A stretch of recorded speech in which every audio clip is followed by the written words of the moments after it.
Alors, on va aborder la dernière partie le module des commandes des machines électriques. Alors, la semaine dernière, on était sur la machine asynchrone, la commande vectorielle à flux rotorique orienté. Alors, un petit rappel de ce que nous avons vu. Alors, nous avons comparé la machine asynchrone à la machine à courant continu. Et nous avons dit que la machine asynchrone est supérieure à la machine à courant continu par son poids, le volume, l'inertie, le prix, la vitesse, et ainsi de suite. Mais la machine à courant continu est supérieure à la machine asynchrone par sa commande facile. Parce que je le répète toujours, il y a un certain découplage entre le flux et le couple.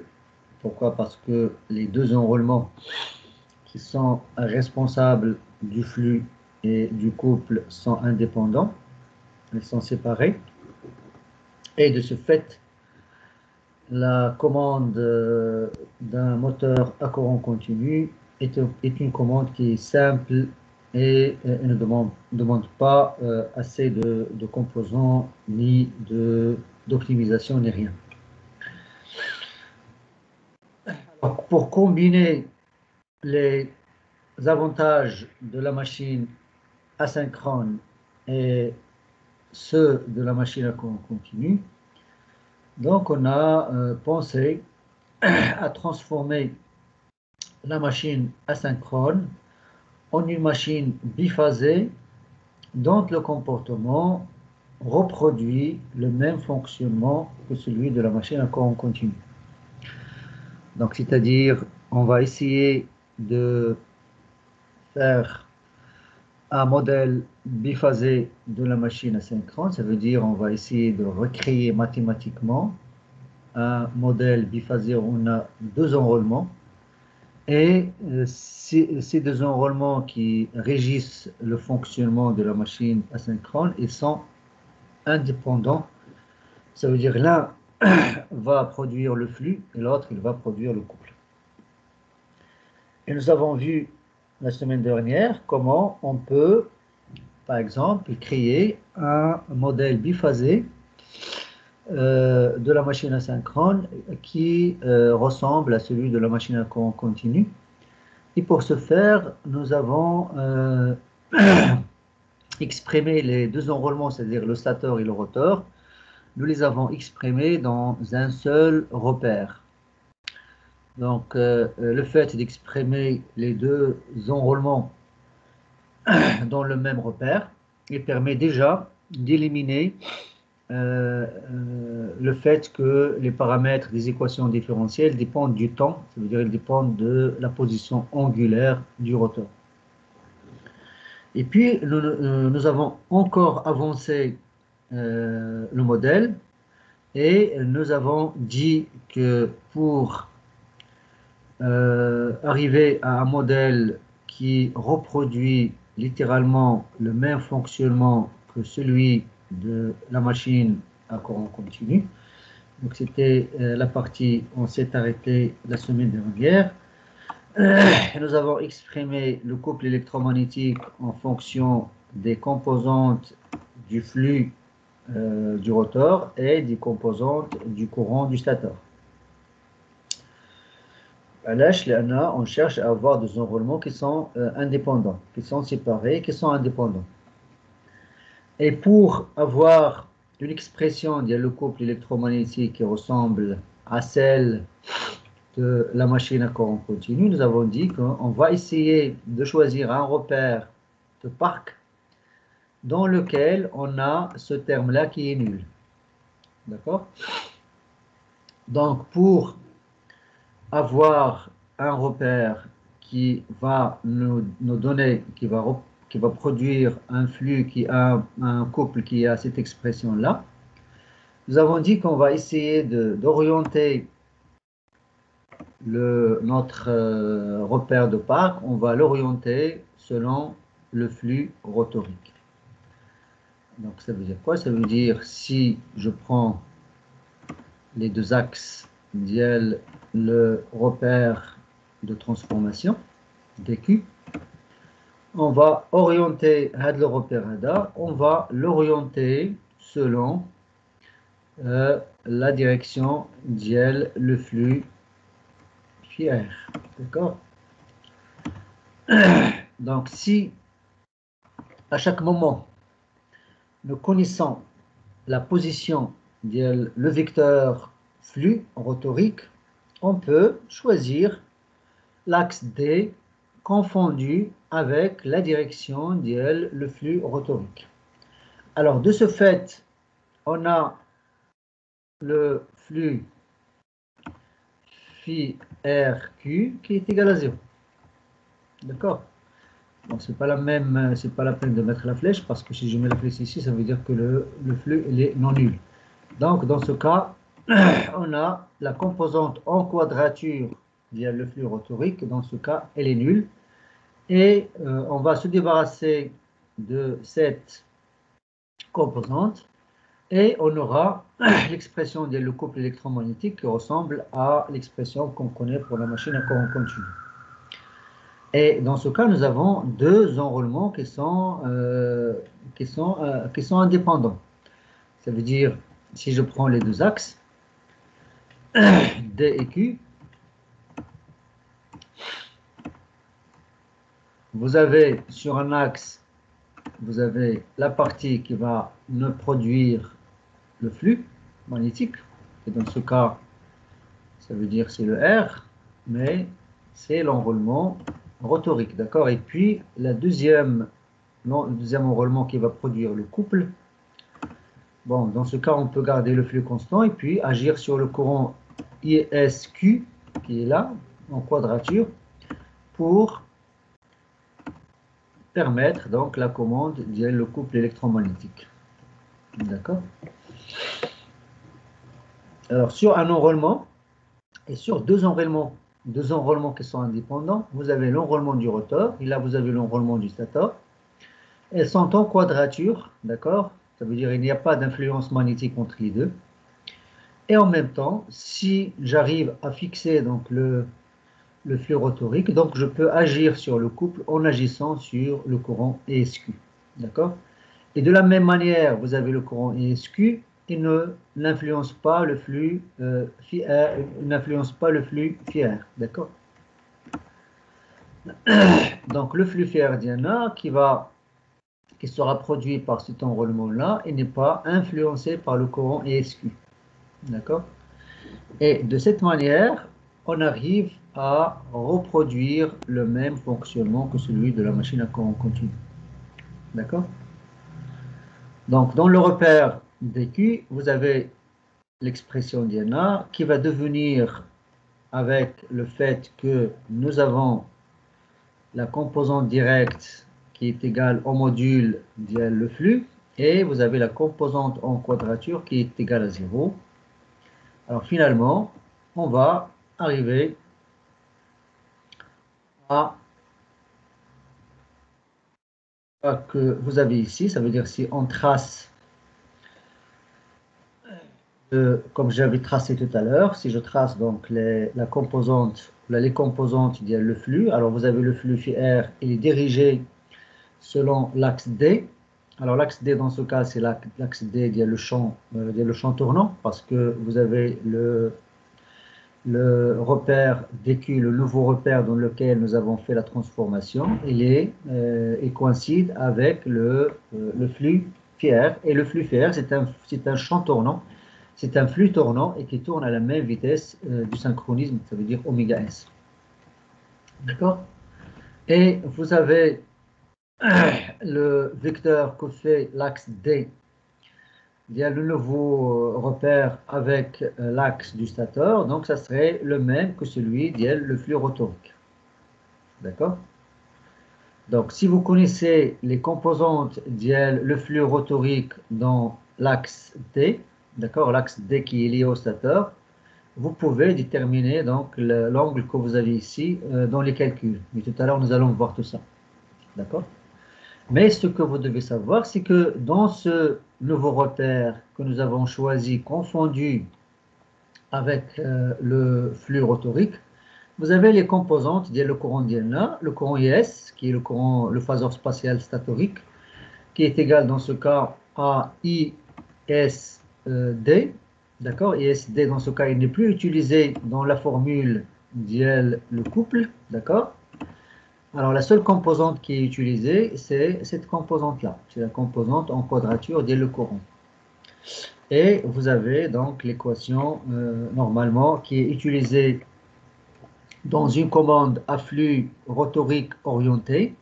C'est cette expression-là. C'est une expression qui est élégante et qui est facile à utiliser et qui nous rappelle l'expression le couple électromagnétique de la machine à courant continu. D'accord? Donc voilà le principe de la commande vectorielle à orientation le flux rotorique.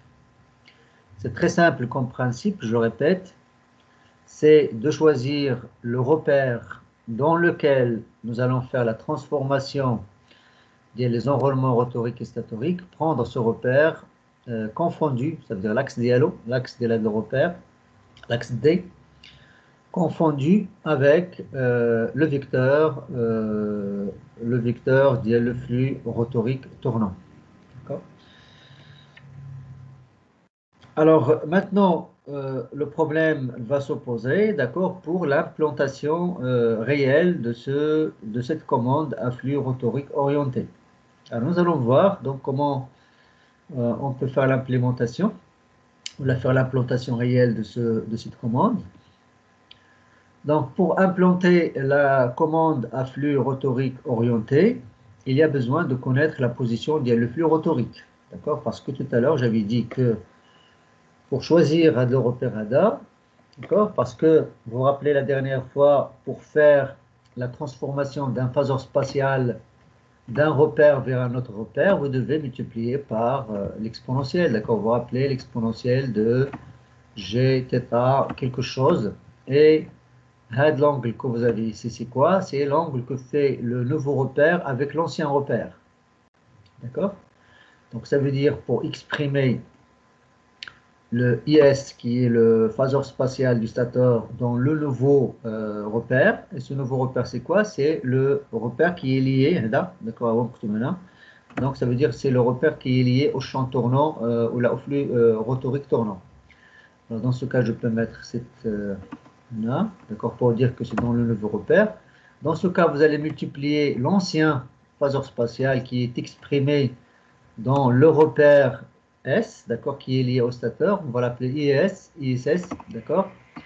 Et puis vous allez multiplier par exponentielle de Gθ, d'accord. Avec le θ, c'est l'angle que font les deux repères maintenus. Et on sait très bien que cet angle-là, c'est un angle qui dépend du temps, d'accord, parce que vous avez celui-là, il est stationnaire, tandis que celui-là, il tourne à la vitesse de synchronisme. Donc dans ce cas, vous allez avoir que à chaque instant, et à chaque instant t, vous devez connaître l'angle θ, d'accord, pour pouvoir orienter le repère, le nouveau repère dq, pour pouvoir l'orienter selon la position le flux rotorique idéal. Ça veut dire à chaque moment et à chaque instant t, lorsque je fais la simulation d'ILI, je dois connaître la position angulaire le vecteur flux rotorique. Donc pour implanter la commande à flux orienté le flux rotorique, il y a besoin de connaître la position du flux rotorique. D'accord? Alors pour ce faire, nous avons deux méthodes. D'accord? Alors vous avez la méthode directe et vous avez la méthode indirecte. Alors pour la méthode indirecte, c'est la méthode des calculs, de l'estimation. D'accord? À partir des équations, on va calculer la position du rotor. Et puis la deuxième méthode, c'est la méthode directe qui va utiliser les capteurs et qui va utiliser la mesure. Donc nous allons commencer par la méthode indirecte. La méthode indirecte, ça veut dire que c'est la méthode qui utilise les équations que l'on connaît. D'accord?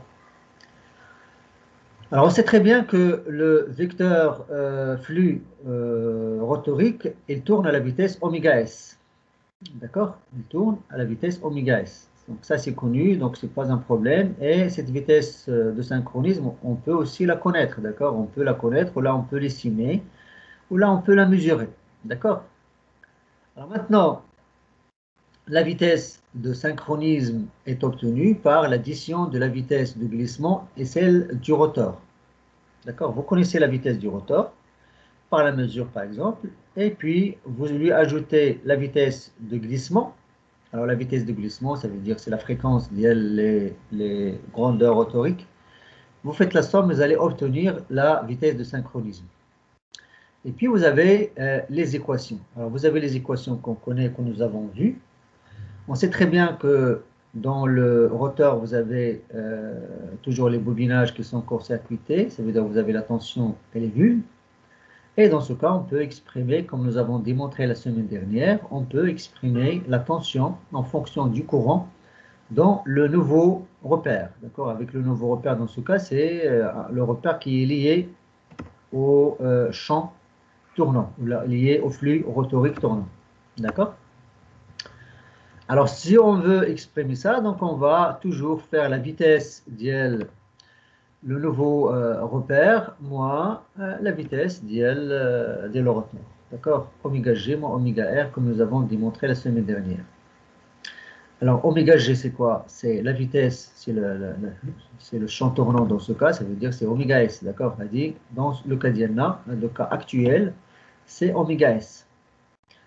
Tandis que oméga R, c'est la vitesse de le rotor, et dans ce cas, vous allez reconnaître G oméga S. G oméga S qui est la vitesse de glissement. Alors maintenant, achetez l'expression d'IL le flux rotorique. L'expression d'IL le flux rotorique, c'est l'impédance propre de le rotor fois IRG plus l'inductance mutuelle, parce que, comme vous le savez très bien, sur l'axe D, d'accord, vous avez le courant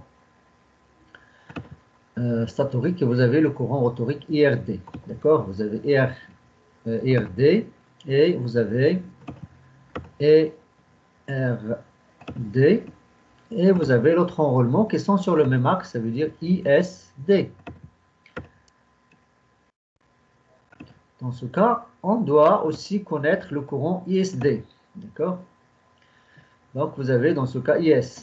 Alors vous avez, on sait très bien que la partie réelle de celui-là, ou la partie D, elle est non nulle, tandis que la partie en quadrature, elle est nulle. D'accord? Si vous faites les deux composantes, le flux rotorique, donc il y a la composante directe qui est non nulle, et puis vous avez la composante en quadrature qui est nulle. Donc on va développer l'équation qu'on a ici. D'accord? On va développer et on va remplacer, par exemple, dans ce cas, qu'est-ce qu'on va remplacer? On va remplacer oméga R, d'accord, par son expression. D'accord? Oméga R, d'accord? Pardon, c'est pas oméga R, IR. On va remplacer IR par l'expression d'IR en fonction de le flux moins LMIS. Donc c'est ce que vous avez ici, multiplié par la résistance RR.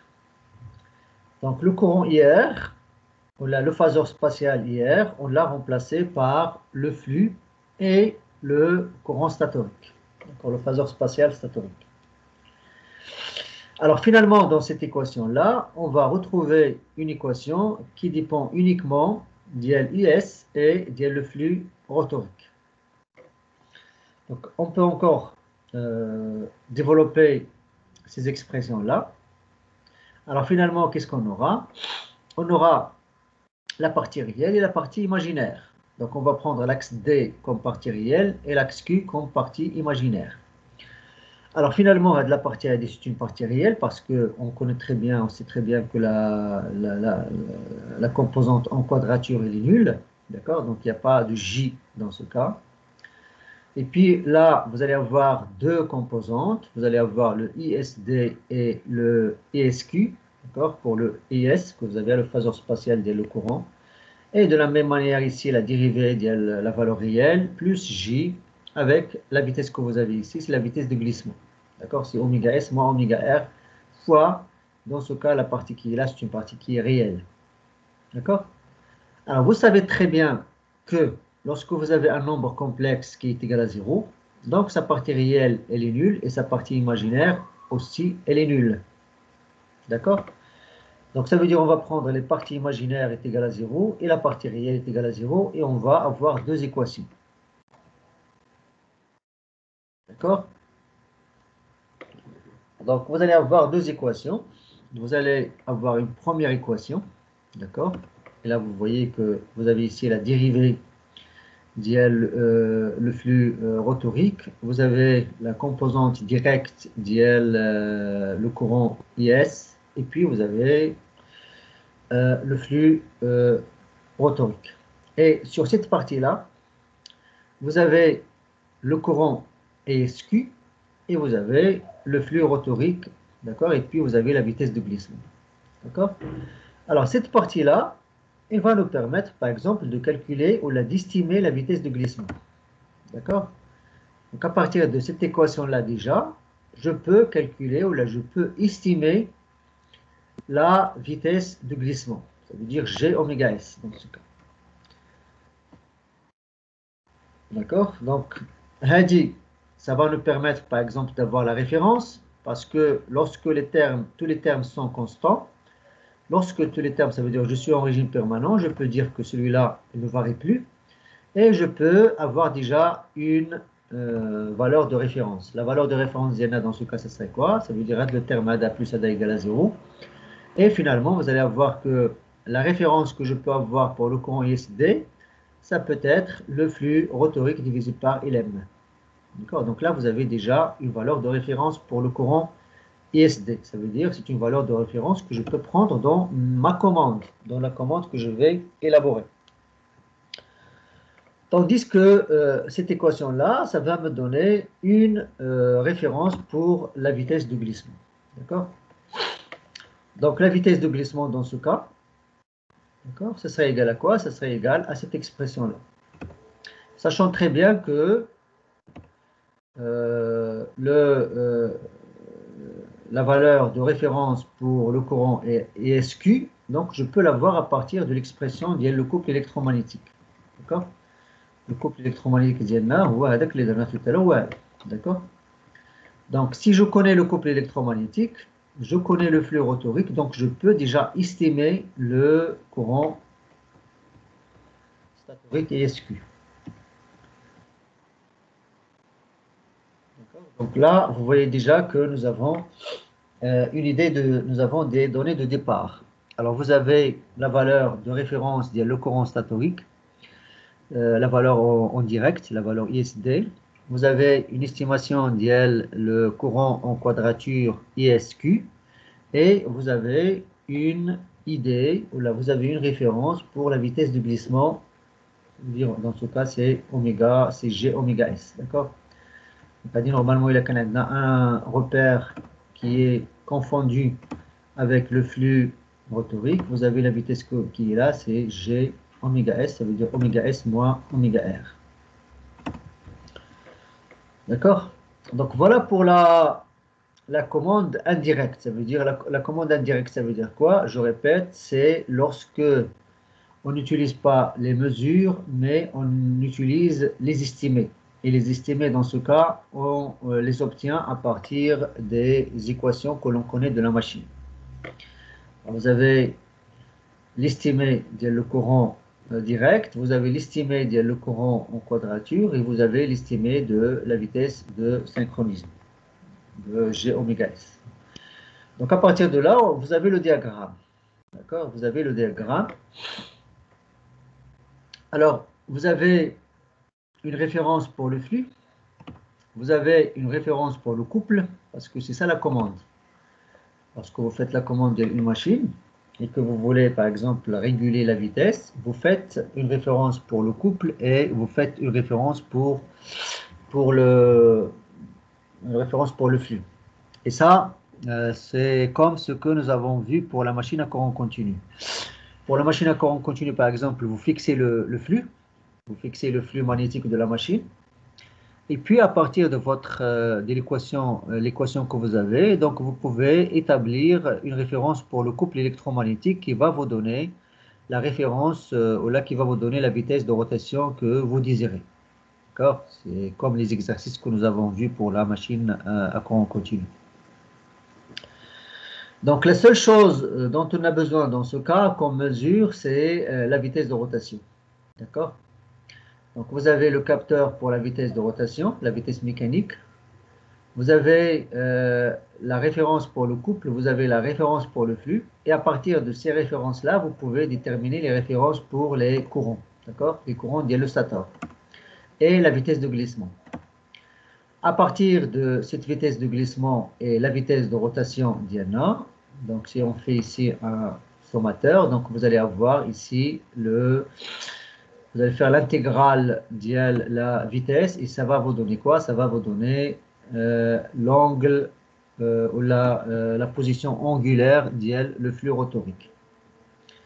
J'espère que vous avez saisi donc comment on calcule la position angulaire le flux rotorique dans ce cas. Donc, c'est la position angulaire le flux rotorique. Alors, comment on fait ça?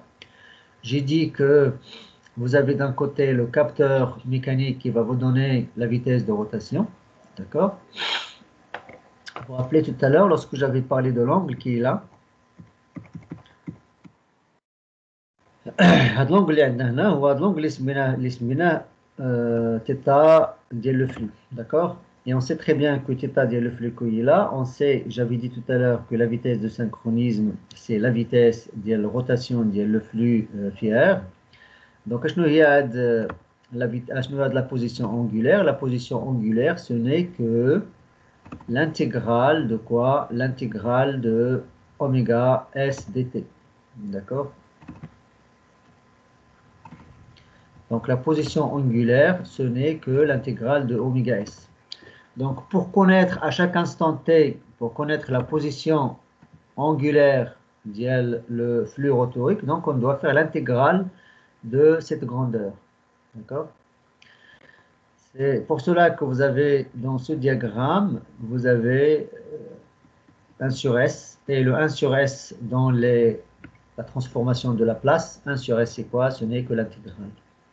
Donc une fois vous avez oméga R et vous avez oméga glissement, vous faites la somme des deux, ça va vous donner oméga S. Alors oméga S avec l'intégrale, ça va vous donner la position angulaire. Une fois vous avez la position angulaire, donc vous pouvez faire la transformation inverse. Ça veut dire vous avez donc les composantes, il y a le courant statorique, la composante en quadrature et la composante directe, c'est-à-dire vous pouvez les transformer dans le repère qui est lié au stator.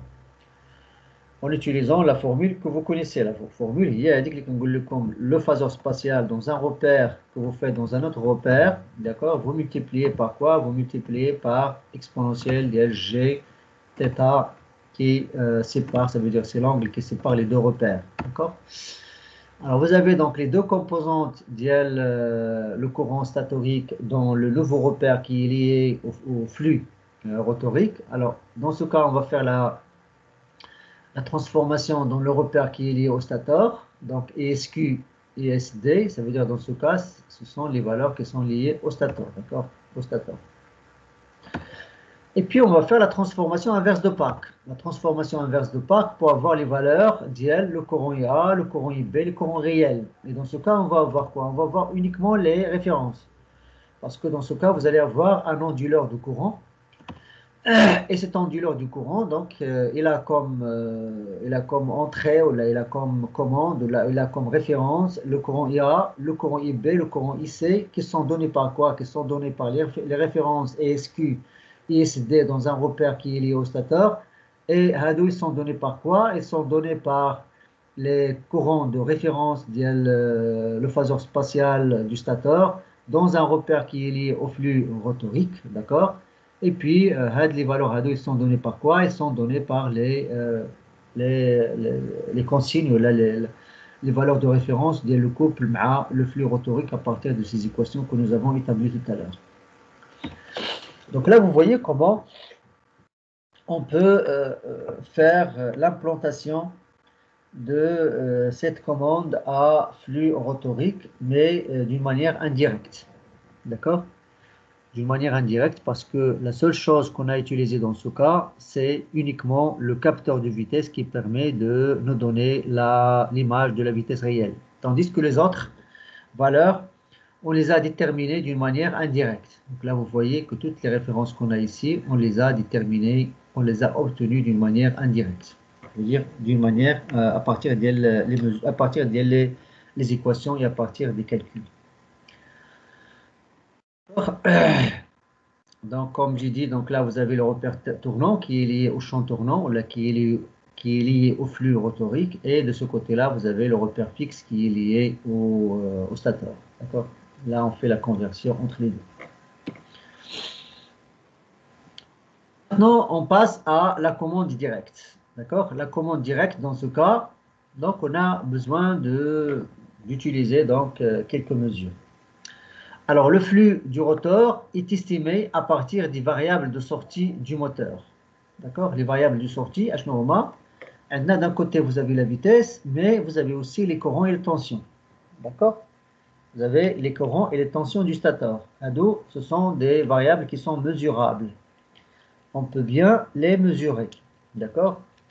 Donc, si on peut les mesurer, on peut donc utiliser donc des capteurs de mesure, des appareils de mesure, ou des capteurs qui permettent de nous donner des images de ces variables. Alors, on revient aux équations. Alors, le flux du rotor peut être estimé par... Alors déjà, vous rappelez l'équation de tout à l'heure. Donc, ça, c'est seulement un rappel.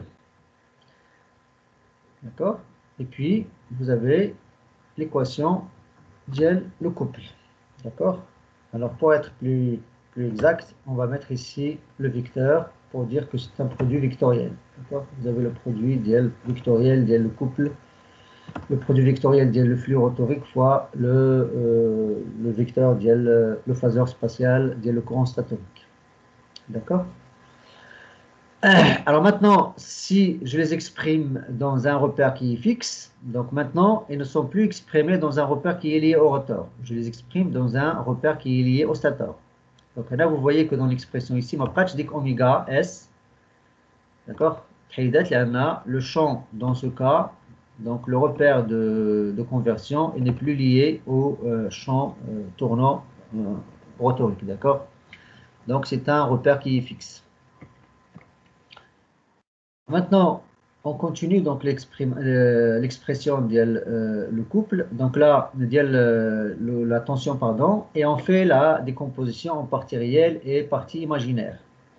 Alors, s'il vous plaît, on n'est pas dans le cas d'un flux ou là un repère qui est lié au flux rotorique, mais on est dans un repère qui est fixe. Donc, c'est pour ça que vous avez dans cette expression-là, vous avez les deux composantes le flux rotorique. D'accord? Alors, comme tout à l'heure, on va décomposer tout ça en partie réelle, partie imaginaire, et puis, puisqu'on a ici 0, donc la partie réelle est égale à 0, la partie imaginaire est égale à 0. D'accord? Alors maintenant, la partie là, ça va nous donner le flux, d'accord, les deux flux. D'accord, le flux PRD et le flux en quadrature. D'accord? Alors, si vous faites la solution de cette équation différentielle, parce que dans ce cas, vous avez la dérivée des deux flux, d'accord? Et lorsque vous faites l'égalité de la partie réelle et la partie imaginaire est égale à 0, vous allez obtenir que la dérivée le flux, ce sera égal à ça. La dérivée le flux FRD, ce sera égal à ça. Tandis que la dérivée le flux FRQ, ça sera égal à ça. Donc, pour avoir la solution de ça, donc on doit faire l'intégrale. Donc, si on fait l'intégrale la dérivée, donc ça va nous donner phi d, d'accord, est égal à cette expression-là. Et la dérivée, l'intégrale de la dérivée le flux FRQ, donc ça va nous donner FRQ qui est égal à l'intégrale de cette expression qu'on a ici. D'accord? Et ça, ce sont des expressions que l'on peut faire donc, par simulation. Et puis, à chaque instant, on peut calculer la valeur le flux, la valeur en quadrature le flux avec la valeur directe le flux rotorique.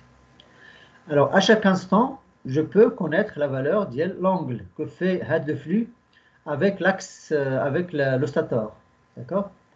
Dans ce cas, je peux dire que la tangente la position angulaire le flux tournant, ça serait quoi? Ça serait la composante en quadrature divisée par la composante directe. Vous savez très bien que lorsque vous avez le flux ديالنا هو هذا, l'axe ou le repère fixe هو هذا, donc D, le repère en quadrature ديالنا هو Q, Donc, pour connaître l'angle, c'est-à-dire la position angulaire à chaque instant, parce que le champ le flux phi r, il tourne avec la vitesse de synchronisme. Il tourne avec la vitesse de synchronisme. Donc, pour faire, pour connaître à chaque instant la position angulaire θ, θ phi, d'accord? Donc, je dois connaître à chaque instant la composante directe et la composante en quadrature. Et je sais très bien que l'angle θ, ce n'est que la tangente d'IL phi RQ divisé par phi RD. D'accord? Donc, la tangente d'IL Hadi, ce n'est que Hadi, d'accord, divisé par X. D'accord? Alors, finalement, pour avoir le module aussi, donc le module, je peux le calculer par cette expression-là, ça veut dire la partie réelle au carré plus la partie imaginaire au carré. Et vous avez, à chaque instant, vous avez la position angulaire. D'accord? Alors, tout à l'heure, nous avons fait le calcul indirectement par les estimations. Là, nous avons fait le calcul, nous l'avons déterminé en estimant les valeurs les courants, le flux, et ainsi de suite. Donc, et finalement, nous avons la position angulaire le flux rotorique. Mais dans l'expression qu'on a ici, nous l'avons déterminée d'une manière directe. D'accord? Alors maintenant, ce qui reste à faire dans ce cas, c'est de calculer le courant. Il faut avoir une image le courant. D'accord? Si vous n'avez pas une valeur de courant, une valeur de courant, vous ne pouvez pas calculer le flux FRD, le flux FRQ à chaque instant. Donc à chaque moment, vous devez connaître la valeur le courant ESQ et la valeur ESD. Alors pour ce faire, donc on doit faire recours donc à des appareils de mesure. Donc vous avez des capteurs de courant qui me permettent à chaque instant d'avoir la valeur de ESQ à ESD, et à partir de ces mesures-là, je peux calculer à chaque instant la position angulaire le flux rotorique à travers le calcul les deux composantes directes et en quadrature. Donc c'est pour ça qu'on l'appelle la commande à flux orienté direct. Direct, ça veut dire à partir de mesures, d'accord? À partir de mesures, mais ces mesures-là, elles sont utilisées pour estimer les valeurs à deux, parce que le flux, je ne peux pas le mesurer, d'accord? Le flux, je ne peux pas le mesurer. Ce que je peux mesurer, c'est le courant, la tension, la vitesse. Et à partir de ces valeurs qui sont mesurables, je peux calculer les flux. Donc, calculer les flux à partir des expressions mathématiques que je connais, d'accord? Donc voilà comment on utilise la commande à flux orienté direct pour déterminer la position angulaire le flux rotorique. D'accord? Et là, vous voyez très bien que dans ce diagramme-là, vous avez des appareils de mesure. D'accord? Là, vous avez des appareils de mesure. Des appareils de mesure, ils nous donnent quoi? Ils nous donnent les valeurs les trois courants. Donc, à partir de ces trois courants-là, je peux faire la transformation de Park. On a l'algorithme qui permet de faire à travers la transformation de Park de nous donner les valeurs de ISD, d'accord, et ISQ.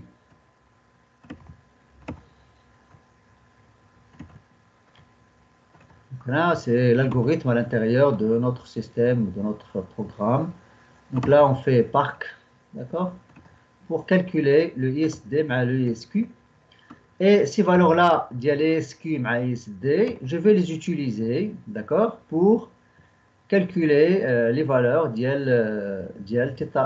θR qu'on a ici, d'accord. Donc c'est elle qui va nous permettre de calculer les deux composantes, d'accord, les deux composantes phi R T.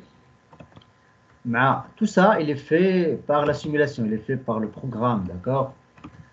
Et à partir de ces deux valeurs-là, je peux déterminer à la fois la position angulaire et déterminer aussi la valeur d'LFR qui est la consigne, d'accord? Que je vais comparer avec la consigne que j'ai. Donc vous avez la consigne, vous avez la valeur réelle maintenant de le flux FR que je vais comparer avec la consigne, et à partir de là, donc je vais refaire de la même manière ce que nous avons fait tout à l'heure, ça veut dire déterminer donc la consigne pour le courant ISQ dans le nouveau repère, le repère tournant, et ainsi de suite, et calculer donc les références pour les courants ISQ et ISD, et puis faire la transformée inverse pour avoir la référence le courant IA, le courant B, le courant IC, et à partir de là, donc faire la commande l'onduleur qui va commander la machine asynchrone. D'accord? Donc là, vous voyez la différence entre la commande directe, la commande à flux orienté direct et la commande à flux orienté indirect. Donc indirect, ça vient de indirect, ça veut dire qu'on utilise les équations, on n'utilise pas les mesures, d'accord? On utilise les équations uniquement pour déterminer la position angulaire du flux rotorique et pour avoir les estimés les composants du flux. Mais pour la commande à flux orienté direct, on utilise les mesures des trois courants qu'on a, les trois courants IA, IB, IC, à partir de la transformation de Park dans le repère fixe.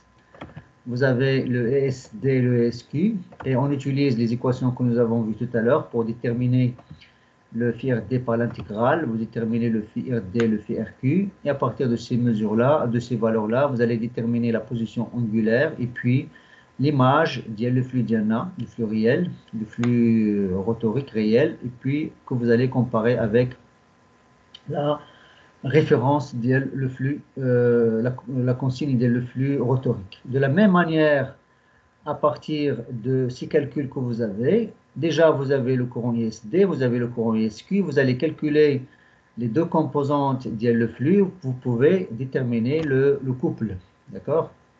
À partir de la détermination du couple, donc là, on peut bien comparer, d'accord, avec la consigne le couple qu'on a, et à partir de là, élaborer donc la consigne pour les courants, d'accord? Alors vous avez vu tout à l'heure que la référence ديال ESQ ça vient le couple, tandis que la référence le ISD ça vient le flux, d'accord, le flux rotorique. Donc voilà la différence entre les deux commandes directes et indirectes. Maintenant, la deuxième commande, c'est la commande vectorielle à flux statorique orienté, d'accord? Jusqu'à maintenant, dans la commande à flux orienté, nous avons vu la commande à flux rotorique orienté. D'accord? Maintenant, nous allons voir la commande vectorielle à flux statorique orienté et nous allons voir quelle est la plus optimale et quelle est la plus simple à mettre en œuvre et quelle est la différence entre les deux commandes à flux statorique orienté ou là à flux rotorique orienté.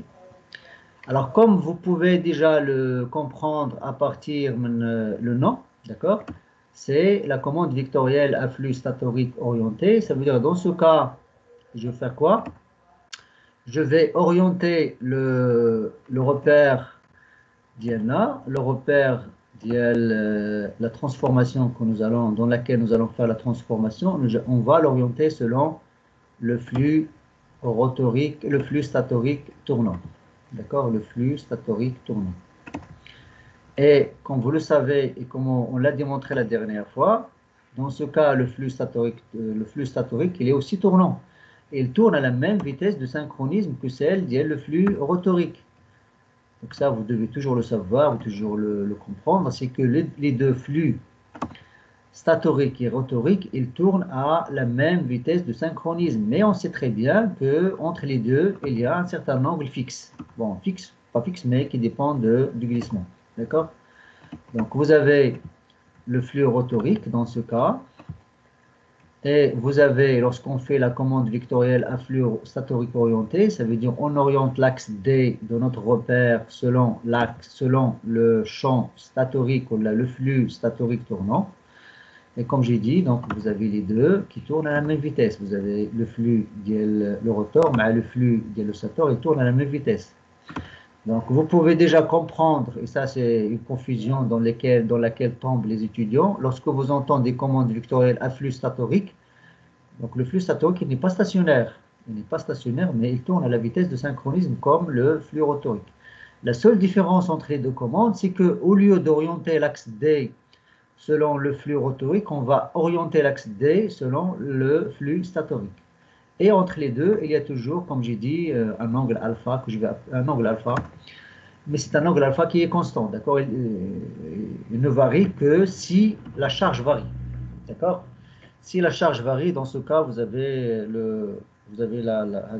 l'angle qui va augmenter ou la diminuer selon la valeur de la charge ou selon la valeur du couple résistant. Mais les deux flux, ils tournent toujours à la même vitesse. Donc voilà pour ce détail. Donc j'ai dit que pour la commande vectorielle, au lieu d'orienter l'axe D de notre repère de transformation, on va l'orienter selon le flux statorique. D'accord. Alors nous allons voir comment on peut faire la commande. Donc comment on peut implémenter la commande. Et pour ce faire, on va rappeler les équations. D'accord. Alors maintenant pour le modèle Diana. Alors on sait très bien que si on est dans un repère qui est stationnaire, d'accord, on est toujours dans un repère qui est stationnaire. Donc pour le moment, s'il vous plaît, on n'est pas dans un repère qui est lié au flux statorique tournant. On est dans un repère stationnaire qui est lié au stator. Donc je peux exprimer comme tout à l'heure, de la même manière, l'expression de la tension rotorique et l'expression du flux rotorique. Et ça va nous donner, si je remplace le courant IR par le flux IR moins la valeur Hadi, donc vous allez avoir cette expression-là, d'accord, qu'on peut encore développer en partie réelle, partie imaginaire. Là, on peut utiliser dans ce cas, mais à partir de cette expression-là, on peut déterminer les deux composantes, la composante directe et la composante en quadrature.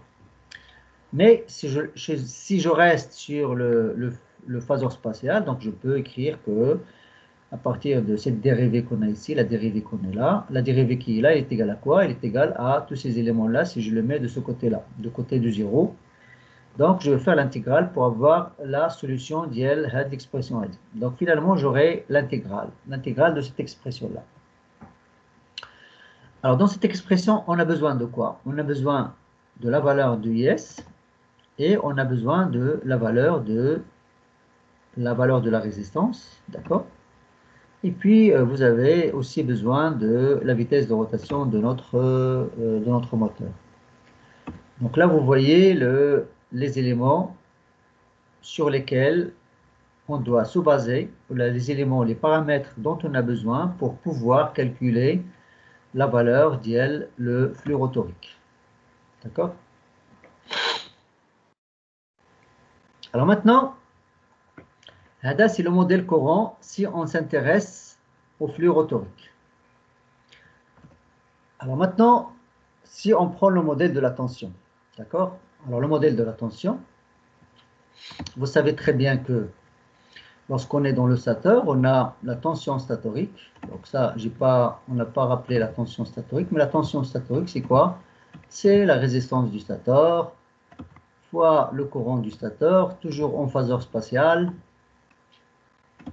plus la dérivée, puisqu'on est dans un repère qui est lié au stateur, donc il n'y a pas moyen, il n'y a pas la peine de faire le moins la vitesse et ainsi de suite. D'accord?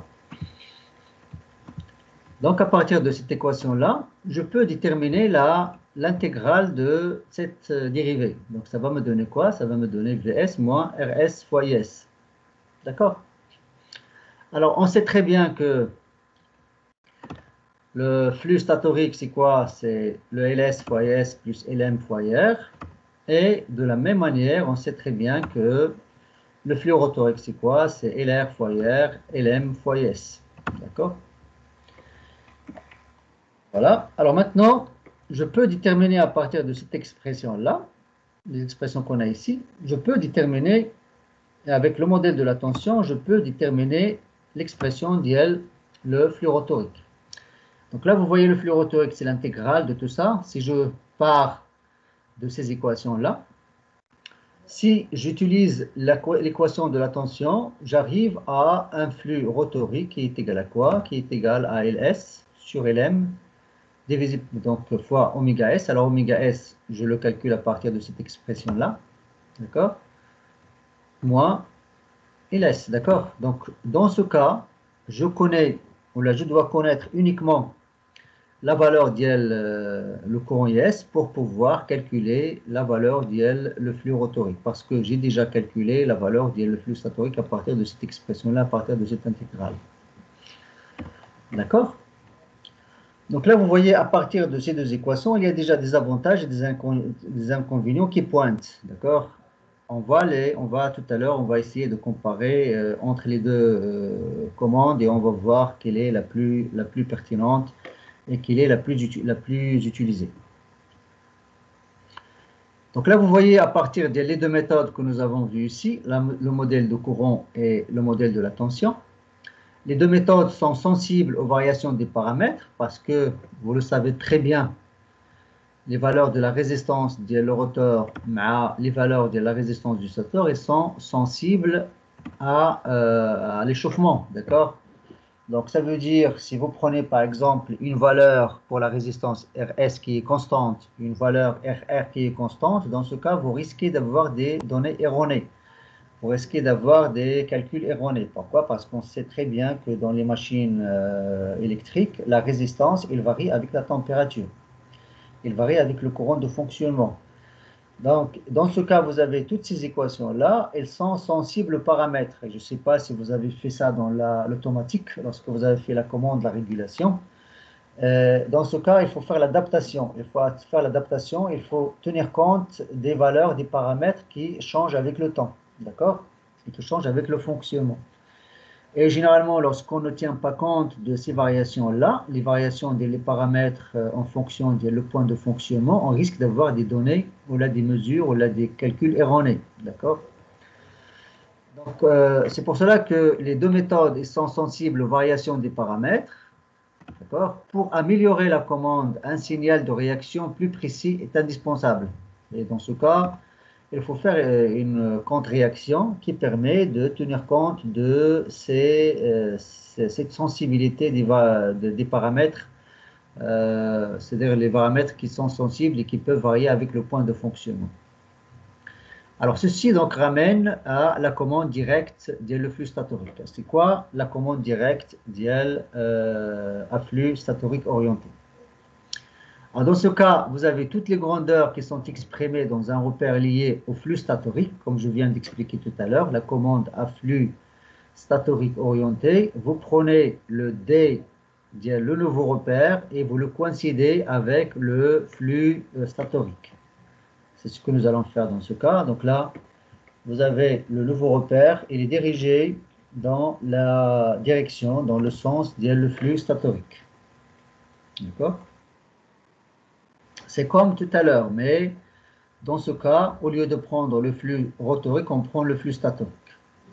Alors, on fait de la même manière, on exprime. Alors, tout à l'heure, vous vous rappelez, la semaine dernière, j'avais dit que vous avez plusieurs expressions pour le couple électromagnétique. D'accord? Vous vous rappelez? J'avais dit que le couple électromagnétique, il peut être exprimé par toutes les combinaisons, les flux, les courants, et ainsi de suite. Alors, si vous vous rappelez, donc, on avait cette expression-là. Alors, tout à l'heure, nous avons utilisé le flux phi R fois IS. Maintenant, on utilise le flux phi S avec le courant IS, mais vous avez la constante qui est là qui va changer. D'accord? Alors, finalement, vous avez la composante en quadrature le flux statorique qui sera nul. Et ce qui va rester, c'est quoi? Il va rester uniquement à l'expression AD.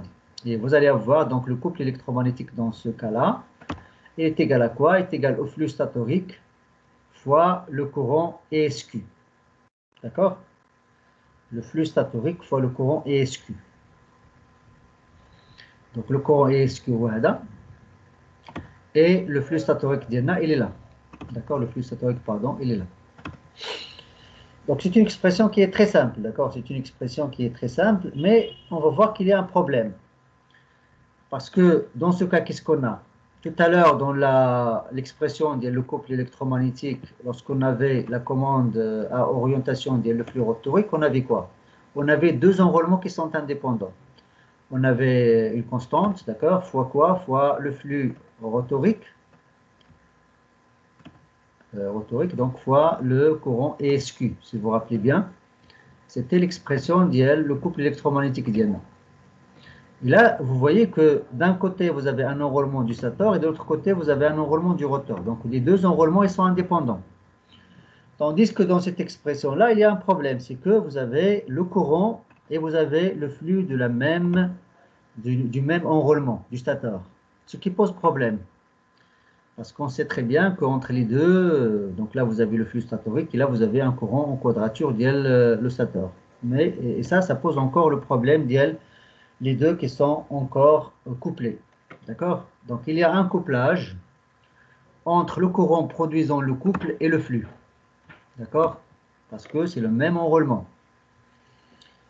Et là, on peut bien le voir à travers ces équations-là. D'accord? Si je reprends donc les équations, si je prends donc pour le rotor, on va introduire toujours donc la vitesse de glissement parce que dans ce cas, on a un champ on a un repère qui tourne à la même vitesse que le champ tournant, oméga S. Donc l'expression, ça va nous donner donc l'expression que vous connaissez. D'accord? Et à partir de là, donc vous allez remplacer le flux qu'on a ici par son expression et vous allez faire la dérivée. Dans ce cas, il y a le courant IR et le courant IS parce que vous remplacez le phi R par son expression qui est ça. Vous faites la dérivée, vous allez avoir l'équation qu'on a ici. Et finalement, vous allez obtenir donc deux équations, une équation réelle et une équation imaginaire. Et puis, vous avez les deux équations. Et à partir de ces équations, vous voyez très bien qu'il y a un couplage. D'accord? Si vous regardez les équations qu'on a ici, regarde, donc phi S, d'accord? Et là, vous avez ESQ. D'accord? Donc, vous avez le flux phi S dans cette équation-là et vous avez le courant ESQ. Ça veut dire que les deux sont liés, sont couplés. Donc, si vous faites varier le courant ESQ dans cette équation-là, automatiquement, vous allez faire varier le flux. Et ce qu'on cherche chez nous, c'est d'avoir un découplage entre les deux. Donc, il ne faut pas avoir une influence. Quand varie, par exemple, le courant ESQ, pour varier le couple, on ne doit pas varier le flux. D'accord? Et ça, vous pouvez le voir aussi de ce côté-là. Vous avez le flux et là, vous avez le courant. D'accord? Donc là, dans les deux équations, vous avez un couplage, vous avez une association étroite entre le courant ESQ et le flux phi S. Donc, toute variation de SQ crée une variation d'IL phi S. Alors là, vous voyez, déjà, si vous voulez faire une comparaison entre la commande vectorielle à flux rotorique orienté et la commande vectorielle à flux statorique orienté, vous voyez déjà qu'il y a un avantage du côté de la commande à flux rotorique orienté. Parce que, vous vous rappelez l'expression, il y avait un découplage, il y avait une dissociation entre le courant et le flux. Ça veut dire si vous faites varier le courant ISQ tout à l'heure, vous n'allez pas influencer le flux rotorique. Mais pour la commande à flux statorique orienté, on va aboutir, oui, à une équation qui ressemble dans son expression à celle de la machine à courant continu, mais le problème, c'est que on trouve que le courant qui va commander le couple, il va aussi influencer la valeur du flux. Et je répète toujours, s'il vous plaît, pourquoi on cherche ce découplage, c'est pour travailler au maximum de la capacité maximale du couple. Alors, toujours on cherche à avoir un flux maximal, et ce flux maximal-là, il ne doit pas être influencé pendant le fonctionnement. C'est-à-dire, si je fais varier par exemple le courant et que le flux va diminuer, dans ce cas, je vais diminuer la capacité maximale de notre couple, comme on a fait dans un exercice. Si je diminue le flux, dans ce cas aussi, le couple il va diminuer parce que les deux ils sont liés. Vous savez très bien que le couple, c'est quoi? Le couple, ce n'est que le produit vectoriel de flux, le flux rotorique mais le flux statorique. Donc, si le flux varie, le couple aussi, il va varier. Donc, si le couple diminue, si le flux diminue, le couple va aussi diminuer. Et nous, dans la commande des machines électriques, on cherche toujours à garder la capacité maximale en couple. Alors, pour garder la capacité maximale en couple, on doit garder le flux constant maximal, quelle que soit la commande qu'on a. Alors maintenant, le problème va se poser de comment on va estimer dans la commande indirecte, comment on peut estimer le flux statorique. Comme on avait estimé tout à l'heure le flux rotorique, nous avons vu comment faire. Maintenant, on va voir comment estimer le flux statorique à partir des équations que l'on connaît. D'accord? Alors, la première équation que l'on connaît, c'est cette équation-là. Alors, pour estimer parce qu'on doit connaître la position angulaire. Comme je disais tout à l'heure, je dois connaître la position angulaire du flux pour pouvoir orienter le repère. D'accord? Parce que le repère d'INA, il doit être orienté selon le champ, le flux statorique. Donc, pour connaître la position le flux statorique, je dois connaître sa valeur. Et donc, dans ce cas, je peux calculer le flux à partir de cette intégrale.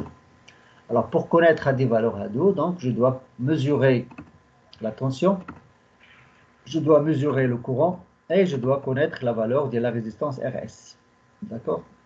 Et ça aussi, ça pose un problème pour les variations de la résistance RS avec le point de fonctionnement. Mais bon, vous avez déjà l'équation qui nous permet de calculer la valeur d'IL, le flux statorique. D'accord? On sait très bien que le flux statorique, ce sont deux composantes, la composante directe et la composante en quadrature. Vous allez faire le rapport entre les deux et vous allez avoir la tangente d'IL, l'angle d'IL, l'angle que fait le flux statorique avec le stator. D'accord? Donc, si je mesure VS ma IS, donc je peux calculer la valeur d'IL VS, sachant bien que le VS DNA, le VS DNA, je peux le calculer donc, dans le repère qui est lié au stator. Donc, je calcule le phaseur spatial dans le repère lié au stateur, je calcule le courant spatial dans le repère lié au stateur et je détermine l'angle, la position angulaire le flux statorique. Voilà, donc c'est très facile, d'accord? C'est très facile pour faire cette commande, pour implanter cette commande.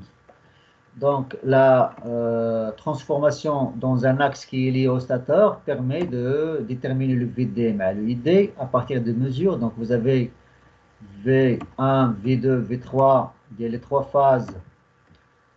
D'accord? Ça va vous donner la mesure, d'accord? À des trois mesures, ils permettent de donner les deux composantes dans l'axe qui est lié au stator. De la même manière, le courant I1, les mesures d'Elholm, les capteurs des courants, ça permet avec la transformation de parc dans un repère lié au stator stationnaire de déterminer EQ mal VQ. Et à partir donc de ce que nous avons vu tout à l'heure, vous pouvez déterminer par l'intégrale, vous pouvez déterminer la composante phi D et la composante phi Q dans un repère qui est lié au stator. Et ça va vous donner donc l'angle d'IL, le champ, le flux statorique par rapport au stator. D'accord? Mais comme j'ai dit, le problème se pose pour la résistance. D'accord? Donc, cependant, dans la pratique, DC offset produit la saturation de l'intégrateur. D'accord? Utiliser donc un filtre passe-bas plutôt qu'un intégrateur pur. Ça, c'est dans le cas où vous voulez faire donc une commande qui est très, très optimisée. Vous pouvez utiliser donc un filtre passe-bas d'accord, pour éliminer donc le DC offset qui va produire donc la saturation de l'intégrateur. Alors dans ce cas, pour la commande directe à flux statorique orienté, vous avez le diagramme suivant. Donc c'est un diagramme qui a besoin de mesures, d'accord, de la tension et du courant. Et à partir du flux le stator, le flux stator estimateur, donc que nous avons vu tout à l'heure avec les calculs. Donc je peux calculer la position angulaire et calculer le module le flux statorique d'accord, que je peux comparer au flux, d'accord. Alors le flux rotorique, on n'a pas besoin ici le flux rotorique, mais le flux statorique, d'accord. Yes. Pardon, oui, c'est le flux FR. Je fasse ça. Parce que dans les calculs, on a toujours besoin le flux rotorique à partir des équations tout à l'heure, d'accord. Alors, vous avez la référence le couple, d'accord. Vous avez la référence le couple, et puis, la référence a dit, vous l'ajoutez avec le flux FR, et puis ça va vous donner donc la comparaison avec le flux statorique. Parce que si je reviens à l'expression de tout à l'heure, bien qu'il y a une relation entre ce que je l'ai là ou là maintenant, je fais la présentation, je vais voir.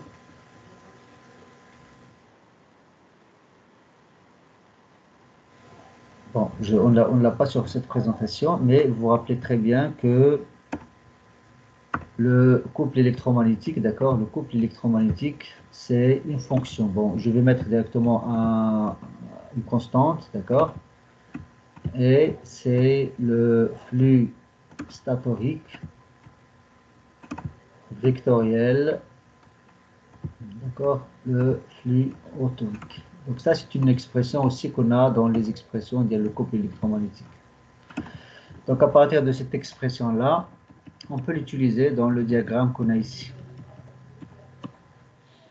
C'est-à-dire à partir de la référence le flux rotorique, je peux aussi avoir la référence le flux statorique et puis comparer.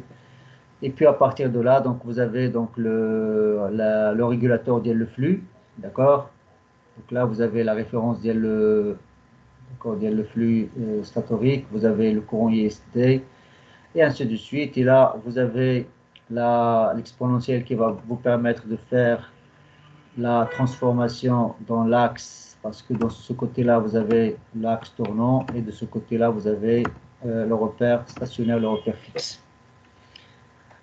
Donc, voilà pour la commande vectorielle de la machine asynchrone. Nous avons vu la commande vectorielle dans le cas général, et puis nous l'avons spécifié par la commande vectorielle à flux rotorique orienté, et puis nous avons vu la commande vectorielle à flux statorique orienté, d'accord, nous avons fait la comparaison entre les deux. Donc à retenir s'il vous plaît à partir de cette comparaison, c'est que la commande à flux rotorique orienté est la plus utilisée que la commande à flux statorique orienté, parce qu'il présente des avantages. Déjà, le fait que vous avez le courant qui produit le couple et le flux, donc ils sont dissociés, ils sont découplés, tandis que dans la commande à flux statorique orienté, comme nous venons de le démontrer, il y a un couplage très étroit entre les deux, entre le courant et le flux, parce qu'on a le flux et le courant qui est le même enroulement, ce qui fait que les deux ils sont influencés, l'un influence l'autre. Donc c'est pour cela que on préfère la commande à flux rotorique orienté à la commande à flux statorique orienté. Alors vous avez plusieurs implémentations. Donc comment on implémente la HADA, donc vous pouvez faire ça comme mini projet, vous pouvez faire ça comme projet de fin d'études. Il y a vos anciens camarades, ils ont fait plusieurs mini-projets ou plusieurs projets de fin d'études sur la commande vectorielle à flux rotorique orienté. Et je vous conseille par exemple d'aller voir, par exemple, je pense en 2010, il y avait un PFE qui a été fait par monsieur, je pense, Salhi, qui est maintenant enseignant aussi à l'université d'Iéna, qui a pris la filière, ou d'abord il est professeur à la fac d'Iéna. Donc il a fait donc un projet de fin d'études sur la commande vectorielle à flux rotorique orienté avec le DSP et tout, avec la machine asynchrone. Donc, c'est un bon rapport à voir si vous voulez voir donc l'implantation réelle de ce type de commande. Mais vous pouvez aussi voir sur Internet quelques thèses de doctorat ou là, des projets de fin d'études d'ingénieur ou là, de master qui traitent ce type de commande. Donc voilà, on a fini avec la commande vectorielle de la machine asynchrone. Alors pour le temps qui nous reste, on va voir un ou deux exercices. Donc je vais fermer la présentation, le temps de partager la série d'exercices.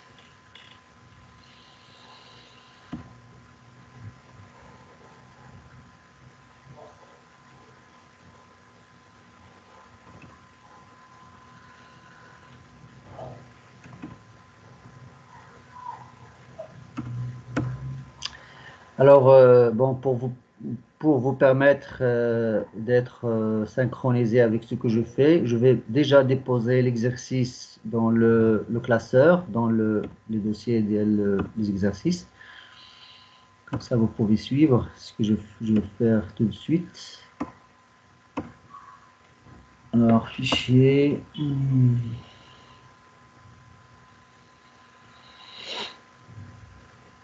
Classe. Commande de machine. TD. Donc, je vais mettre TD4 directement. Le TD3, il y avait un petit problème sur le TD3, donc je ne vais pas le partager pour le moment. Le temps de revoir la correction. Donc, TD4.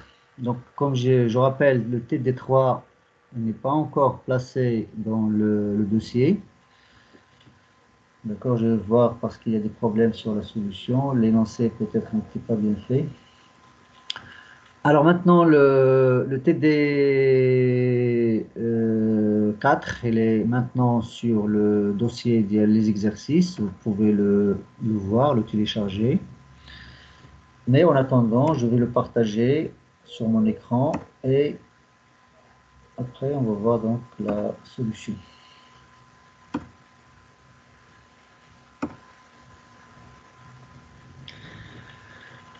Qu'est-ce qu'il est?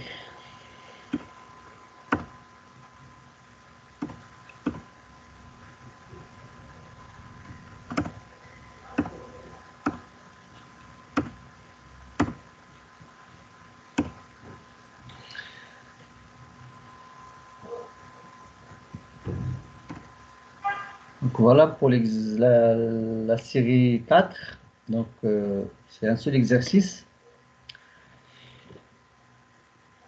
Donc aujourd'hui on va voir un peu la commande scalaire et demain on va voir la commande vectorielle. Donc pour la commande scalaire, donc c'est une autre manière de voir le schéma monophasé équivalent. On va voir donc comment on peut utiliser, au lieu d'utiliser le courant, on peut utiliser la tension, parce que c'est la commande en courant au lieu de commander en tension.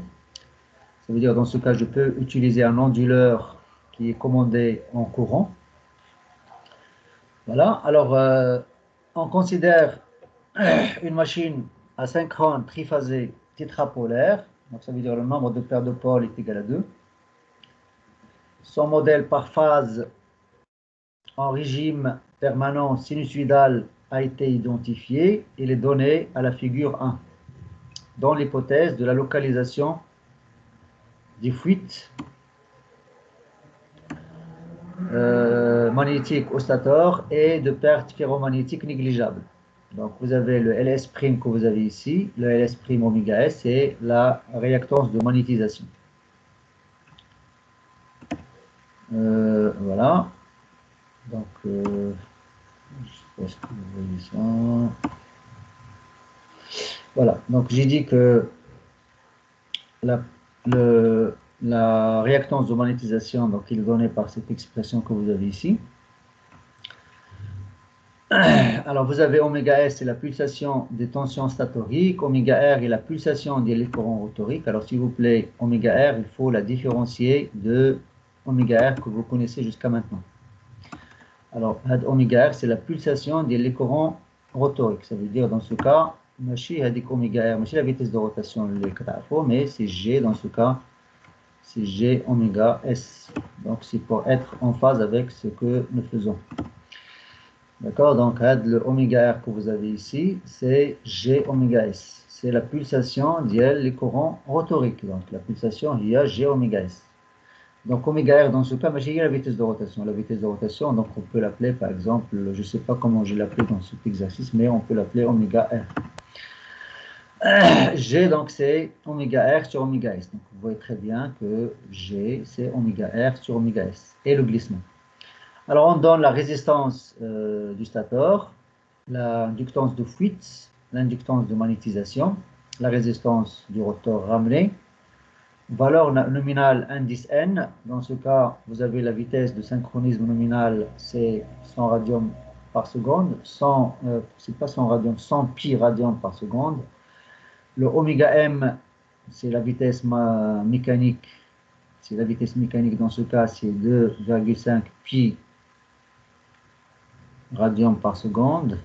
Là, pardon, c'est pas oméga M.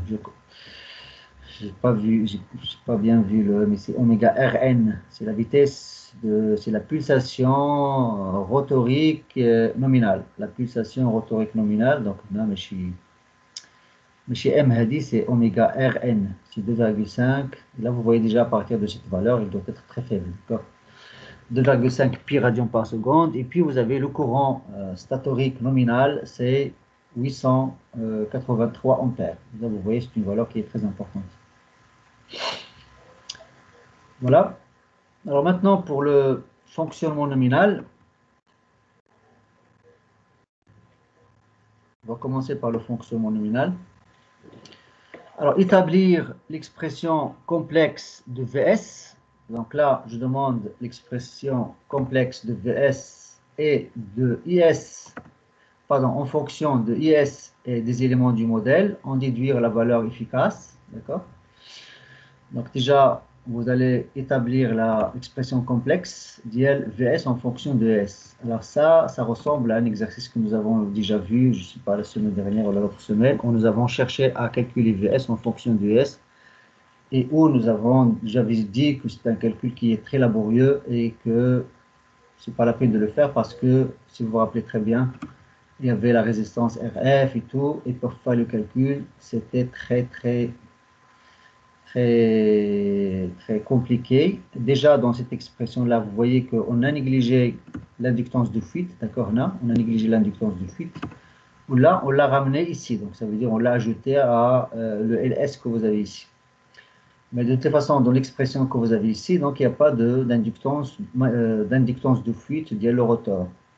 Soit on l'a inséré là, soit on l'a négligé. Mais de toute façon, il doit être inséré avec l'inductance de fuite totale que vous avez ici. Donc, on peut la considérer comme l'inductance de fuite totale, mais qui est localisée au stator.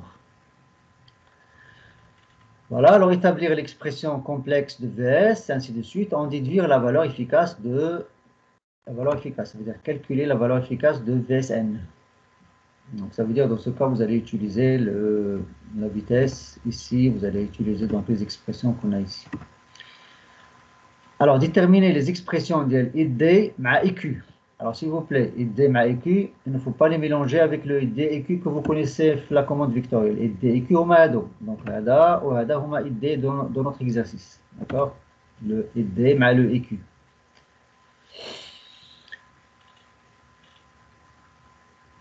Alors, déterminer les expressions de ID et Q en fonction de IS et des éléments du modèle, en déduire les valeurs efficaces d'IDN ma EQN. D'accord? Et puis, exprimer la puissance transmise PT du stator au rotor en fonction d'EQ, puis de IS, en déduire l'expression du couple électromagnétique CE en fonction de IS et oméga R qui est la pulsation du courant rotorique. Alors, calculer la valeur nominale du couple. Pour quelle valeur oméga Rm de oméga R le couple est-il maximal? Dans ce cas, on cherche le couple maximal. AIS constant. Quelle est l'expression de le couple maximal en fonction de IS?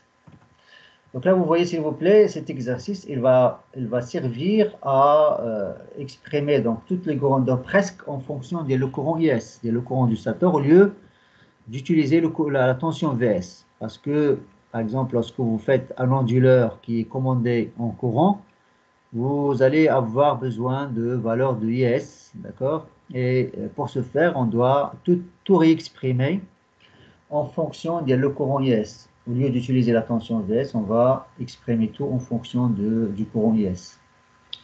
Et c'est logique, d'accord? Dans la commande, c'est logique. Alors essayez de, s'il vous plaît, de regarder un peu cet exercice et de voir donc d'avancer dans la solution avant de voir la solution ensemble. Donc j'espère que vous avez le fichier, il est déjà partagé. Oui, donc il est déjà là. Donc essayez s'il vous plaît de voir l'exercice avant de faire la solution. Et là je vous laisse 5 minutes avant de voir la solution.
On va voir la solution, s'il vous plaît. Déjà, pour établir l'expression complexe de VS en fonction du IS, donc, je vais partager la solution.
J'espère que vous arrivez à voir la solution. D'accord. Donc,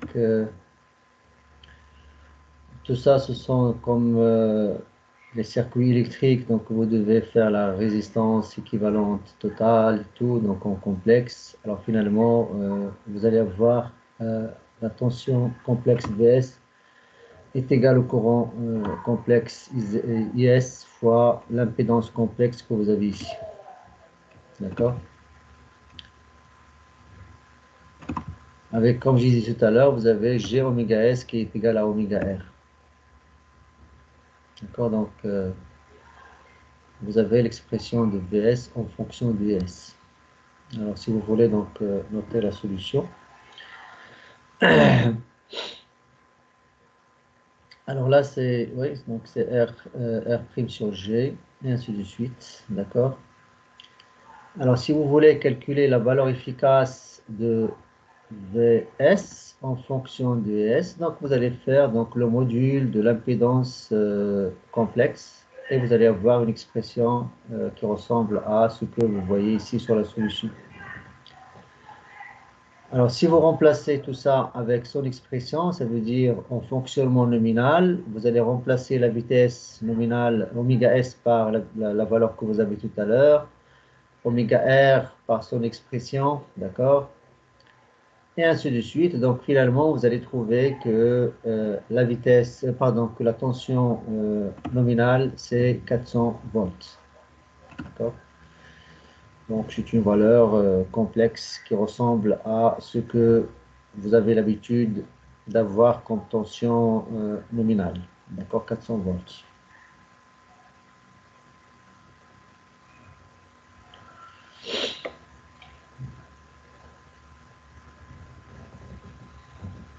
Donc voilà pour la première question concernant la tension VS en fonction du S et puis la valeur efficace et le calcul de la valeur efficace. S'il vous plaît, pour être là, vous pouvez vérifier les calculs si vous voulez et remplacer chacun des éléments par sa valeur et calculer donc la valeur finale que vous avez ici. Alors maintenant, la question suivante, c'était quoi? C'était de déterminer les expressions de ID et Q en fonction de IS. Alors, vous savez que dans ce cas, vous avez un diviseur de courant.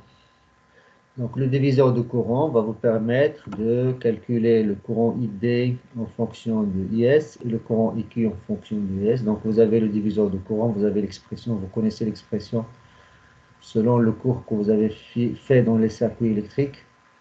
Donc, vous pouvez calculer, pour ce diviseur de courant, vous pouvez calculer le ID en fonction du IS, d'accord? Et le EQ en fonction du IS.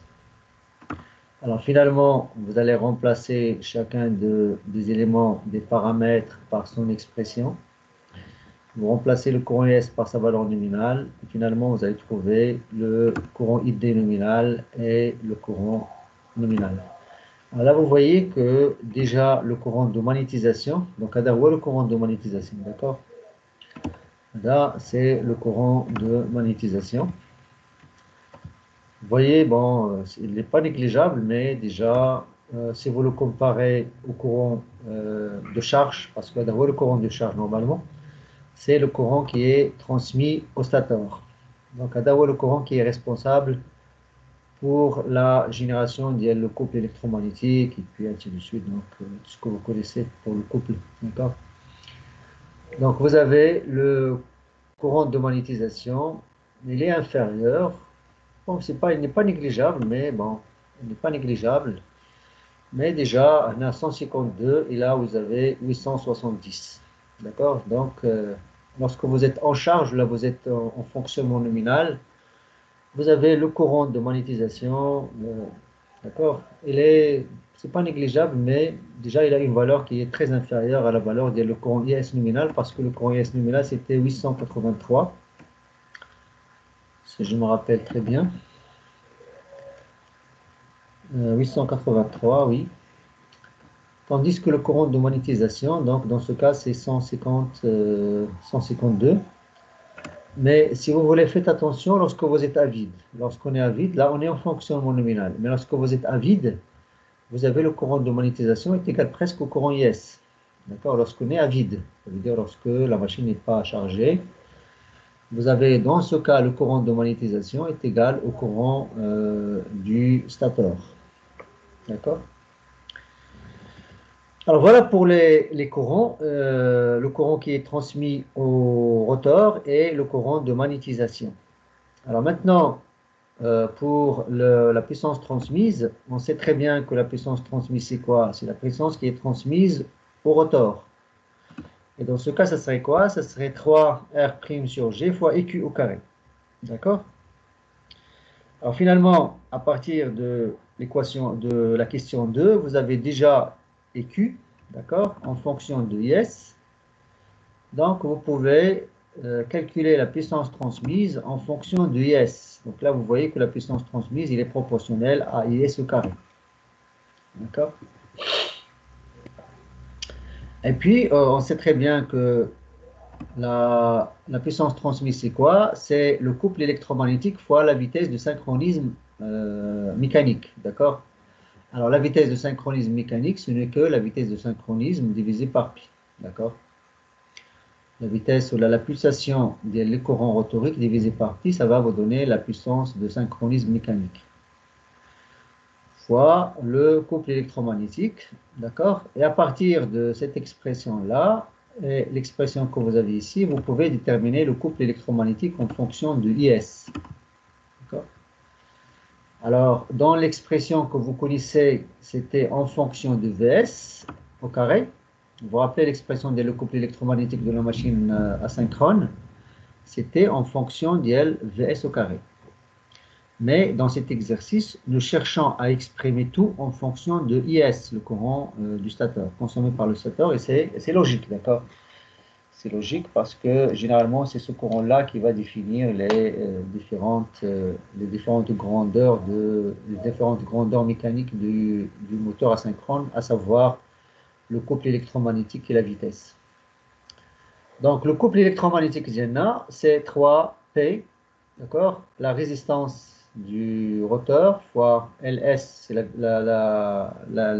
l'inductance de magnétisation au carré, fois la pulsation des courants rotoriques, divisé par la résistance R' au carré, plus la réactance de magnétisation au carré, fois oméga R au carré, fois IS au carré. D'accord? Donc voilà l'expression d'IL, le couple électromagnétique en fonction du courant IS. D'accord? Alors maintenant, pour le couple électromagnétique nominal, vous allez remplacer le courant IS par sa valeur nominale, et puis vous avez le oméga R nominal, vous avez les autres valeurs qui sont constantes, et ça va vous donner le couple électromagnétique qui est égal à 6360 Nm. D'accord?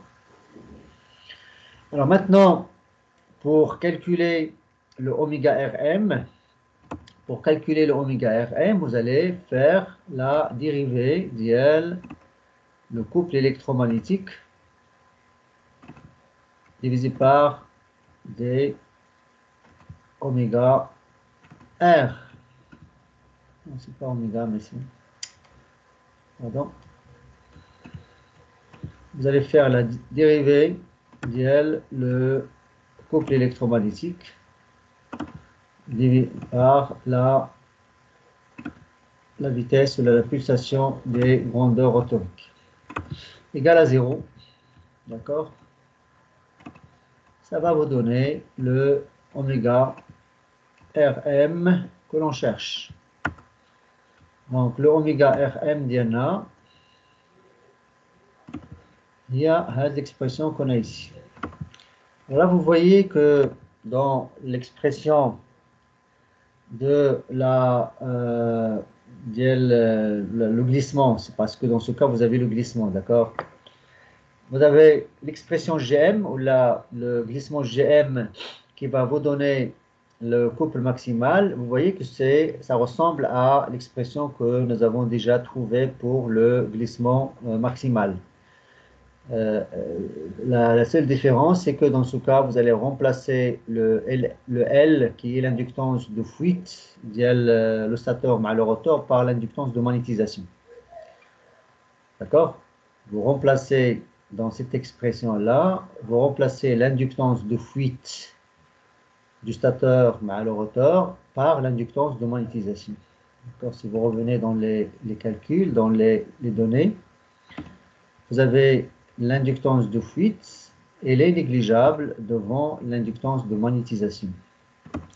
Donc c'est pour cela que dans l'expression que vous avez, il n'y a pas d'inductance de fuite, vous avez uniquement l'inductance de magnétisation. Ls' qui est l'inductance de magnétisation. D'accord? Et c'est une valeur qui ressemble à ce que vous connaissez pour le GM, parce que le GM c'est quoi?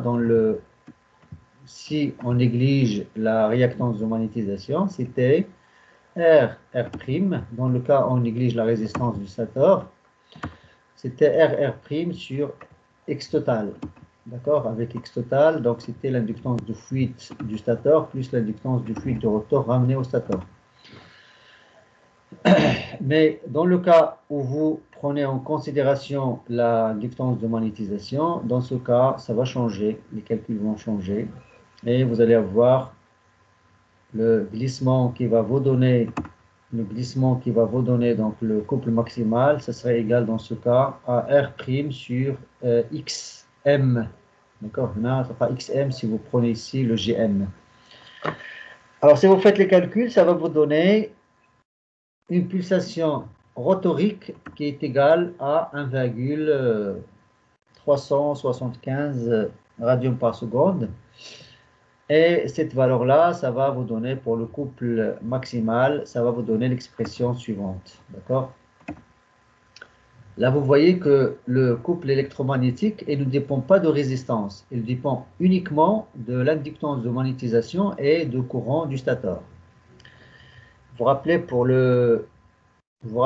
le couple électromagnétique maximal, nous avons dit qu'il est indépendant de la résistance du rotor. De la même manière, si on considère dans ce schéma, on considère la réactance de magnétisation, vous avez toujours le couple électromagnétique qui ne dépend pas des résistances. Dans ce cas, elle ne dépend pas des résistances. D'accord? Mais lorsque vous prenez l'expression en fonction du courant. D'accord? Là, vous voyez que l'expression, c'est une expression qui est très, très élégante et très simple. Donc, le couple électromagnétique maximal, c'est 3 Ls' fois IS au carré. Donc, voilà pour la première partie de cet exercice. Donc, comme j'ai dit, l'intérêt de cet exercice, c'est d'exprimer les grandeurs de notre machine en fonction des courant IS. Parce que dans cet exercice, on s'intéresse à la commande par courant, par le courant. D'accord? C'est par exemple dans le cas où vous avez un onduleur de courant, vous avez besoin d'avoir les valeurs le courant du stateur. Donc voilà. Donc on va énoncer la deuxième partie de cet exercice et on va voir la solution demain, Inch'Allah. Donc pour la deuxième partie de cet exercice, alors on considère la commande scalaire de la machine dans laquelle oméga R est constamment égal à oméga Rm. Ça veut dire dans ce cas la référence d'Iana, il y a oméga Rm. D'accord? Donc on cherche à garder la valeur de la pulsation des grandeurs rotoriques égale à oméga Rm que nous avons calculé tout à l'heure.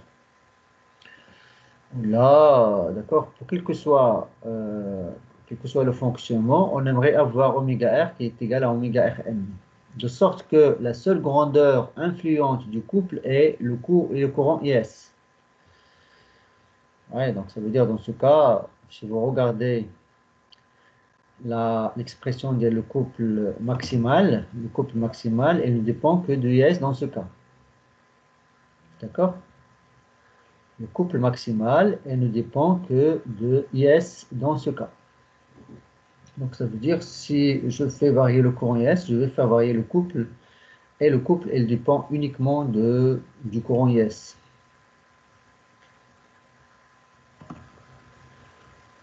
Alors, déterminer la relation entre VS-IS à oméga R égale à oméga Rm. Donc, quelle est la relation entre VS-IS si oméga R est égal à oméga Rm? Établir le graphe causal sur la machine accouplée à un système mécanique, la grandeur influente d'entrée IS. Alors là, le graphe causal pour les gens qui ne connaissent pas qu'est-ce que c'est qu'un graphe causal, ça veut dire un diagramme. D'accord? Un diagramme de commande, vous savez très bien que là, vous avez par exemple la sortie, là, vous avez l'entrée. D'accord? Peut-être ici, vous avez une perturbation. Là, vous avez par exemple l'entrée CS. Là, vous avez la sortie, c'est la vitesse de rotation par exemple. La vitesse de rotation, ou la oméga R, ou la oméga M, d'accord? Et là, vous avez par exemple un couple résistant. De toute façon, on a le graphe causal, d'accord? Le graphe causal, c'est comme un diagramme de commande, d'accord? Un diagramme de commande où là, vous avez par exemple les équations, d'accord? Vous avez la fonction de transfert, ou là, vous avez l'équation qui relie par exemple l'IS, oméga M, le CR, ou là, d'accord? Donc ça, c'est un diagramme de commande. Donc on l'appelle aussi le graphe causal.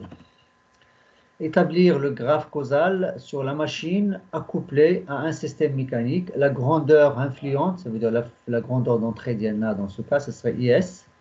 Et le moteur d'IANA, il est accouplé à un système mécanique. D'accord? Un système mécanique, dans ce cas, ça veut dire que vous allez prendre une charge. Et la charge, vous allez peut-être considérer que la charge, il a un couple résistant CR. Et puis vous allez utiliser donc les équations que vous connaissez, les équations mécaniques, électriques et ainsi de suite, pour déterminer le graphe causal. Indiquer sous la forme d'un graphe, de la même manière, comment est effectué le réglage de l'onduleur de tension. Alors, vous avez un onduleur de tension qui va commander le moteur. D'accord? Alors, puisque c'est un onduleur, donc on doit connaître sa tension et sa fréquence. Donc, les consignes dialogue, les كنبغيو commander un onduleur, ça n'a pas la tension de sortie dialogue, les brina, ça n'a pas la fréquence, les brina خرجوا من l'onduleur. Donc, indiquer sous la forme d'un graphe comment est effectué le réglage de l'onduleur de tension à partir de la connaissance de oméga R. Vous avez déjà oméga R, oméga Rm, c'est la donnée qui est donnée. Ça veut dire on aimerait garder oméga R est égal à oméga M. Oméga, c'est la vitesse angulaire, c'est-à-dire la vitesse de rotation de l'rotor. Et IS est égal à IS de réglage. D'accord? IS de réglage, ça veut dire que c'est une consigne. Et puis, la quatrième question, c'est proposer, après justification, le graphe de la commande. Ça veut dire proposer une commande pour notre système. D'accord? Alors, essayez de voir ça et on va voir la solution demain, Inch'Allah. Donc, je vous dis bonne soirée et à demain. Monsieur, Oui? monsieur, concernant l'examen, Oui? monsieur, concernant l'examen Oui? sur les commandes des machines, ça sera présentiel ou bien à distance? Là, on va essayer de faire à présentiel. D'accord. Monsieur, D'accord. حيت كاين la majorité ديال les étudiants زعما لقاو ستاج المهم مشاو من بني ملوان المهم ماشي كلشي. ولكن ما بقاوش كيتبعوا لي كور بريزونسيال. Non, on a presque terminé les cours présentiels.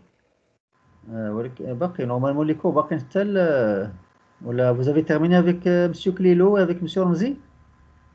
Monsieur Ramzi, il est en ligne. Hein? Monsieur Klilou, باقي عندنا هاد la semaine غير TP. TP. TP. غير les travaux pratiques, les cours, on a terminé. Ouais, de toute façon, je vais voir avec l'administration, avec les collègues, je vais voir comment faire. Il a qu'à nous, c'est possible de faire à distance, on peut faire à distance. D'accord, monsieur. Il a qu'à Monsieur, nous, oui, oui. d'accord, merci, monsieur. Monsieur, concernant le module d'énergie renouvelable, on Mhm. peut faire, monsieur, des présentations la semaine prochaine? Vous êtes déjà prêt? Oui, monsieur, on est prêt. Puisque vous parlez au nom de tout le monde. Oui, monsieur, je parle de toute la classe. On a parlé. Ouais. Ouais, alors si vous êtes prêt, donc je pense pour la semaine prochaine, c'est-à-dire la séance d'hier jeudi déjà, Oui. on pourra commencer à partir de 14 heures, on pourra commencer les exposés. En ligne, monsieur. En ligne, oui, en ligne. D'accord, monsieur. Donc essayez je vais vous écrire maintenant pour rappeler tout le monde que la semaine prochaine, ça sera réservé déjà pour le jeudi après-midi. On va essayer de le réserver aux exposés des les sujets que vous avez eus. D'accord, monsieur. Merci, Ok? monsieur. Yallah, salam D'accord. alaikum. Salam. Ah, Yallah. Bonne soirée, au revoir. au revoir, monsieur. Au revoir, monsieur. Merci. Au revoir.